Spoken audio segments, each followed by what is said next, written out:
আপনারা সবাই কেমন আছেন? আপনাদের জন্য আজকে নিয়ে এসেছিলাম নতুন একটি ভিডিও। তো যারা যারা এনআইডি কপি ডাউনলোড করবেন অবশ্যই ভিডিওটা দেখতে থাকবেন। তো চলুন ভিডিওটা দেখা যাক। তো এখন আমরা সর্বপ্রথম ক্রোম ব্রাউজারে যাব। ক্রোম ব্রাউজারে চাপ দিব। এই যে আমি লিঙ্কটি অবশ্যই আপনাদের ডেসক্রিপশন বক্সে দিয়ে দিব। যে অ্যাকাউন্ট নেই রেজিস্ট্রেশন করুন, এই জায়গায় চাপ দেবেন। চাপ দেওয়ার পর এনে জাতীয় পরিচয়পত্র নাম্বার অথবা ফর্ম নাম্বার হলো আপনার কাগজপত্র জমা দিচ্ছেন, একটা ফর্ম কপি দেয়, কপি নাম্বারটা দিবেন। অথবা যদি আপনার এনআইডি নাম্বার হারিয়ে যায়, এনআইডি কার্ড ওই ক্ষেত্রে নাম্বার দিয়ে আপনি উঠাতে পারবেন। আপনার এনআইডিও দিতে পারেন, ফর্ম নাম্বারও দিতে পারেন। তো দিন, মাস, বছর, তারপরে যে এখানে একটা কোড লেখা আছে, কোডটা অবশ্যই বসায় সাবমিটের চাপ দিবেন। তা আমি এগুলো পূরণ করে আসতেছি। তো আমার এগুলো সাবমিট করা শেষ। আমি জন্ম তারিখ দিলাম, তারপর মাস দিলাম, সাল দিলাম, সব বসানো শেষ। তবে সাবমিট।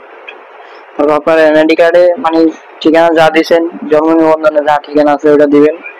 বর্তমান ঠিকানা বরিশাল, আমার জেলা বরিশাল, লালমোহন আমি দিলাম। আমার স্থায়ী ঠিকানা একই জায়গায়, যেটা থাকে ওটাই দিবেন।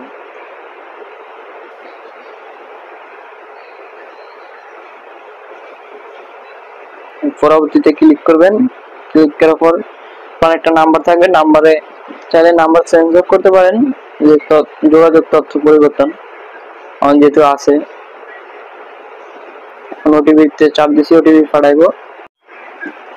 তো এখন আমি আমার কোডটি পাইছি, কোডটি পাওয়ার পরে পরবর্তীতে দিলাম। পরবর্তী দেওয়ার পরে যে এনআইডি অবশ্যই এগুলো করে নেবেন। তবে যে এনআইডি ওয়ালেট অ্যাপটা ডাউনলোড দিয়ে নেবেন। তো এখন পরবর্তীতে চাপ দিলে গুগল প্লে স্টোরে চাপ দিলে যে আমার চাপ দিলাম। এখন যে আমার চেহারা দেখতে বলতেছে, আমি দিলাম। এখন ডাইনে, এখন চোখের পলক বামে, ওকে আমার হয়ে গেছে।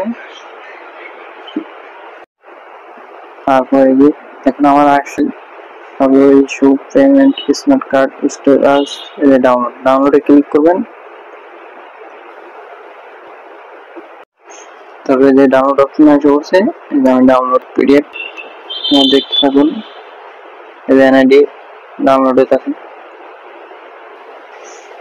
ডাউনলোড হয়ে গেলে এটা আপনারা চাইলে কোনো দোকানে যায় বা প্রিন্ট আউট করে উঠে নিতে পারবেন। ফোনও থাকবে, কোনো সমস্যা নাই। ভিডিওটি ভালো থাকবেন সবাই। লাইক, সাবস্ক্রাইব আসসালামু আলাইকুম। করবেন।